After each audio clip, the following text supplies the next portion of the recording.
చాలా మంది, నేను పేర్లు చెప్పను, నేను చెప్పిన రిచువల్స్ యూజ్ చేసి మంచి రిజల్ట్స్ తీసుకున్న వాళ్ళకైతే మెంబర్ ఆఫ్ పీపుల్ ఉన్నారు. అందులో ఒక పర్సన్ ప్రతిరోజు ఫ్రైడే రోజు ఏం చేశారంటే, శుక్రవారం రోజు రెడ్ కలర్ క్లాత్లో ఒక సినిమాని చుట్టి తన పర్సులో క్యారీ చేశారు.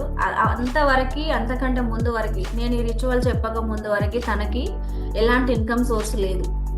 ఇల్లు గడవడం కష్టంగా ఉండేది. ఫ్యామిలీలో ఎప్పుడు చూసినా ఏదో ఒక చిరాకు, కోపము, అన్నింటికి మూలం మనీ కాబట్టి ఆ మనీ సఫిషియెంట్గా ఉంటేనే అందరి మొహాలలో హ్యాపీనెస్ ఉంటుంది. అవునా కదా?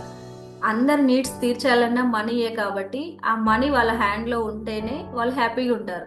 ఆ హ్యాపీనెస్ కరువై ఫ్యామిలీ చాలా ఇబ్బంది పడుతున్న టైంలో నాకు ఫోన్ వస్తే నేను ఈ రిచువల్ చెప్పాను. తను ఇప్పుడు ఒక బిజినెస్ స్టార్ట్ చేశారు. ఇంట్లో ఉన్న వస్తువులతో ఒక చిన్న బిజినెస్ స్టార్ట్ చేశారు. ఇప్పుడు తన ఇన్కమ్ మంత్లీ అన్ని పోను 40,000 రూపాయల డబ్బు తనకు అదనంగా వస్తుంది. కేవలం ఫ్రైడే రోజు రెడ్ కలర్ క్లాత్లో చిన్న సినిమన్ ముక్కను చుట్టి తన పర్సులో క్యారీ చేశారు. చేసినప్పుడు తనకు నేను చెప్పిన మంత్రం ఓం శ్రీం హ్రీం శ్రీం మహాలక్ష్మియే నమః.